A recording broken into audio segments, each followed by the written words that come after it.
आज सकाळी 6:57 सीपीआयच्या मेलवरती धमकी आलेली आहे आणि या धमकीच्या अनुषंगाने अर्थसंकल्पीय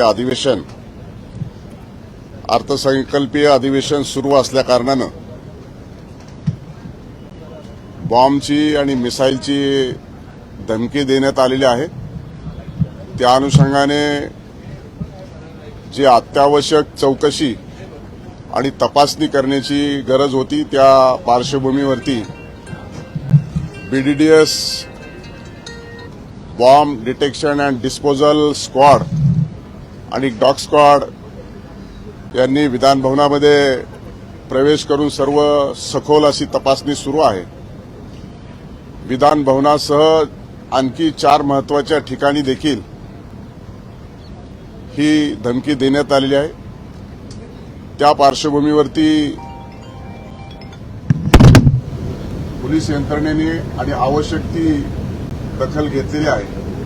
संपूर्ण तपास हा सुरू आहे।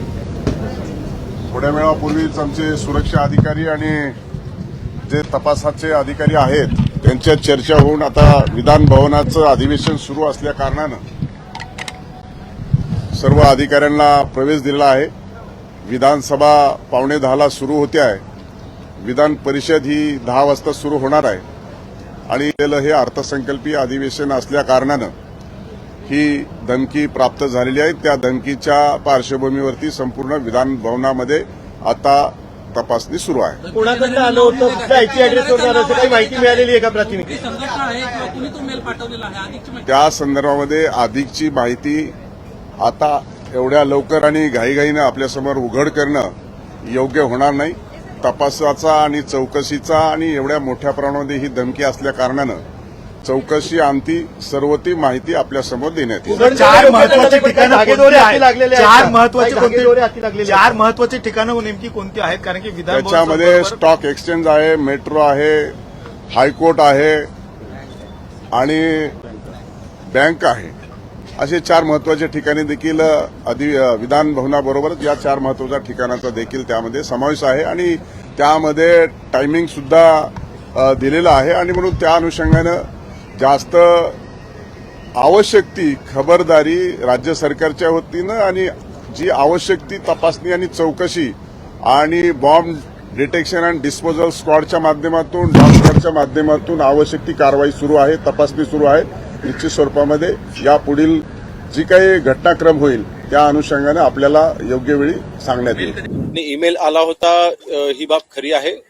अजून ईमेलचा सोर्स कुठून होता, ईमेल कोणी पाठवला होता ह्याचा तपास सध्या चालू आहे आणि आपल्याला माहिती आहे की अनेक वेळेला असे हॉक्स ईमेल्स धमक्यांची येत असतात।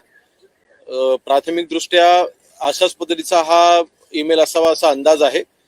तथापि विधिमंडळाच्या सुरक्षेच्या दृष्टीने बॉम्ब स्क्वॉडने इथे येऊन पाहणी केलेली आहे, तपासणी केलेली आहे आणि विधिमंडळ पूर्णपणे सुरक्षित आहे। इथे कुठल्याही पद्धतीचा धोका नाही आणि ईमेल आपल्याला सर्वांना माहिती आहे की अशा पद्धतीचे ईमेल हे वारंवार पाठवून करायचे डायव्हर्जनचा प्रयत्न असतो, परंतु अशी हॉक्स ईमेल्स अनेक वेळा आपण येताना पाहिलेले आहेत।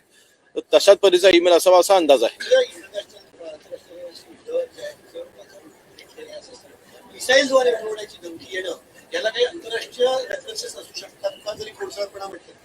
नाही बघा, तसं कशाही पद्धतीचं असं मिसाईलने उडवणं म्हणजे भारतावरती हल्ला करणं मला वाटतं आंतरराष्ट्रीय दृष्ट्या जे काही आपलं राजकीय वलय आहे तशी शक्यता अतिशय कमी आहे। आज जे काही युद्ध चालू आहे ते मिडल ईस्ट मध्ये युद्ध चालू आहे।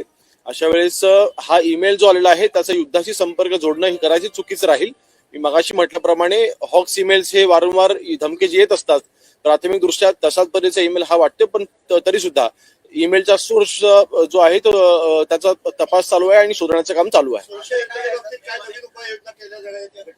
नाही, ऑलरेडी आपण विधिमंडळ असेल किंवा मुंबईमधली जी काही महत्वाची ठिकाणं असतात त्याचा सुरक्षेच्या बाबतीमध्ये वारंवार आढावा हा घेतला जात असतो मुंबई पोलिसांच्याकडनं आणि सगळ्याच ठिकाणी आपण ज्या काही ठिकाणांचे त्याच्यामध्ये उल्लेख आहे त्या सगळ्या ठिकाणच्या सुरक्षिततेच्या बाबतीमध्ये वेळोवेळी आढावा हा घेतला जात असतो। नाही, तसा डिटेल माझ्याकडे आता नाहीये, परंतु जी काय आहे ती धमकी आहे आणि त्या दृष्टीने आपण तपास हा चालू केलेला आहे. विधान भवन समेत मुंबई के 4 आज अजित पवारांच्या अपघाती निधनावरती चर्चा होणार आहे, तर तसं काही वाटतंय का हा विषय कुठेतरी डायव्हर्ट करावा म्हणून असं नाही, तसं नाही. मेलचा सोर्स कुठून आहे हे अजूनपर्यंत आपल्याला माहिती नाही. ते आपण तपासाचं काम सध्या अजून चालू आहे, त्यामुळे तसं कुठलंही तर्क लावणं आता चुकीचं राहील. विधान भवन समेत 12 मार्च 1993 ला मुंबईत बॉम्बस्फोट झाले होते, त्याला कुठेतरी ही तारीख जुळवली जाते का? कारण का 33 वर्षानंतर अशा पद्धतीने बघा, अजूनपर्यंत त्या ईमेलचा सोर्स कुठून आहे हे अजून लक्षात आलेलं नाही आहे किंवा तो तपास अजून पूर्ण झालेला नाही आहे. आणि मी मगाशी म्हटल्याप्रमाणे असे हॉक्स ईमेल्स हे अनेक वेळेला येताना आपण पाहिलेले आहेत आणि तशाच पैकीचा असलेला हा हॉक्स ईमेल असावा असं प्राथमिक अंदाज आहे.